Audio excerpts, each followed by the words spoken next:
So today we're gonna learn the power clean. The power clean is the first additional movement that we add into the program as a light day pull once the deadlift starts to slow down. It trains our power or our ability to produce force quickly. So as we get stronger in the program, the purpose of adding the power clean in is to keep our power production in line with our increasing strength gains. Power clean, unlike a deadlift, is dependent not just on how much force you can produce, but how fast you can produce it. So the power clean teaching progression is pretty simple. It's essentially a deadlift, a jump, and a catch. First thing is our stance is gonna be the same as the deadlift, with our heels about hip width apart and our toes out about 15 degrees or so. And then we're gonna grab the bar about a hand width outside of the deadlift. The wider grip is to help facilitate the rack position. And John is gonna use something called a hook grip. So the hook grip, as you can see here, is done by putting the thumb in between your fingers and the bar. We use the hook grip for a couple reasons. One, because it allows a more secure grip. Eventually you're gonna power clean enough that you probably won't be able to hold on to it very securely with a traditional double overhand. And then two, because the friction of your thumb and the bar is what's holding the bar in place, rather than your grip and squeezing your forearm muscles real tight, it allows you to rack the bar without an arm pull a lot easier, which we'll kind of go into later. So the next thing we're gonna learn is the rack position, where we're gonna catch the bar. So go ahead and, John, just get the bar up on your shoulders however you can. Now in the rack position, we want to let go of the bar and let the bar fall back in your fingertips. So actually let go of the bar. And your elbows are gonna be squeezed up and in like this. And this makes sure that the bar is gonna sit right on top of the meat of the deltoids, rather than in your hands or on your collarbone or on your neck at all. So the next thing we're gonna do, I'm gonna tell John to drop the bar and let it skim down his shirt. And I wanna do this for a couple reasons. One, because dropping the bar implies that his arms aren't doing a reverse curl, and that helps solidify the idea that his arms aren't gonna be upright rowing or curling the bar into the rack position.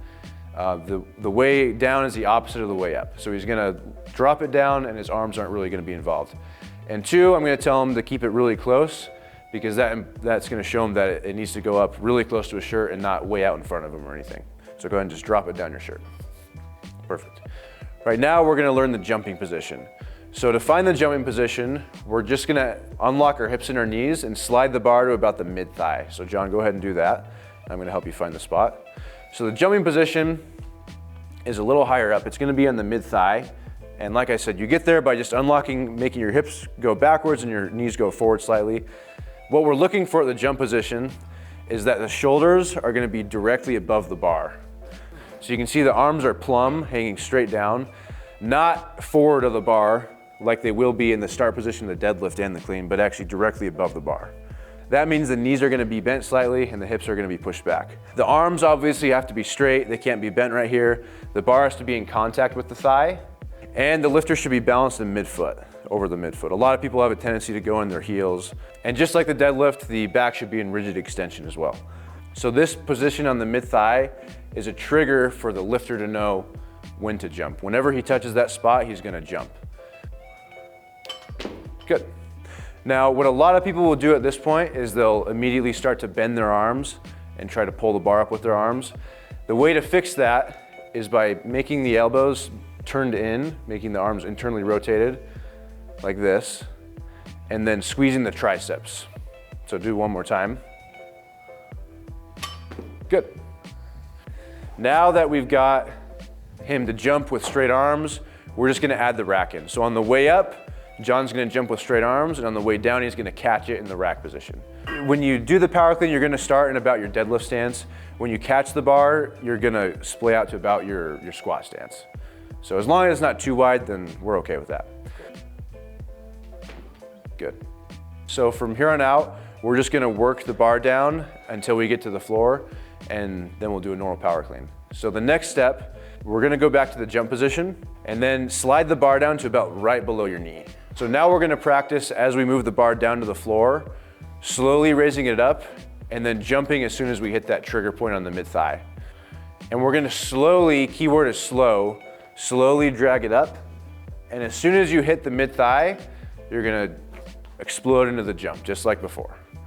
So go ahead. Good. You want to, just like a deadlift, exaggerate staying over the bar and keeping your shoulders over the bar. So start at the jump position And then find the position below the knees by sending your hips back and sliding the bar down. Good. Okay, and now very slowly drag it up. We'll do it again a couple times. Good. Do one more, but focus on squeezing your triceps a little longer. Okay, good. Now we've learned the jump position, we've learned below the knee. Now we're gonna go down to where the bar would be if there were plates on the bar, which is about the mid shin. Okay, so go ahead and just slide the bar back down to the below the knee. And then you're gonna start sliding it down even further, and it's gonna be right here, really, really low. You know it's low enough if your knees go out into your elbow pits, which they will right here. And then make sure our hips are high, we're starting the same spot we would in a deadlift. The bar's in contact with your legs. And then go ahead and set your back harder. Squeeze your chest up. And then go ahead and just slowly drag it up again. Hit the mid-thigh. There you go. Okay, good.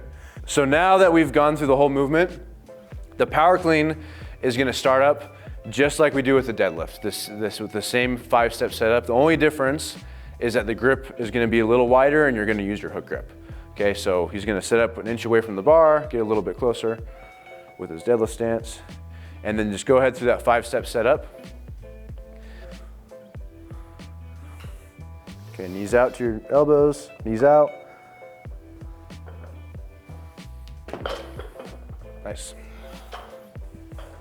As soon as your deadlift progression slows down to where you can't deadlift 3 days a week, you can add in the power clean to your program as a light pulling movement. The power clean is useful because, like I said, it's a light pull, so it allows you to recover from heavy deadlifts while still practicing the pulling mechanics that you'll be using in the deadlift. And it's important because it allows your power output to be in line with your increasing strength gains. If you'd like help learning how to power clean, you can reach out to an online coach. If you want to work with someone here at my team at SS Boise, you can go to boise.ssgyms.com. If you have any questions, leave a comment down in the comment section, and thanks for watching.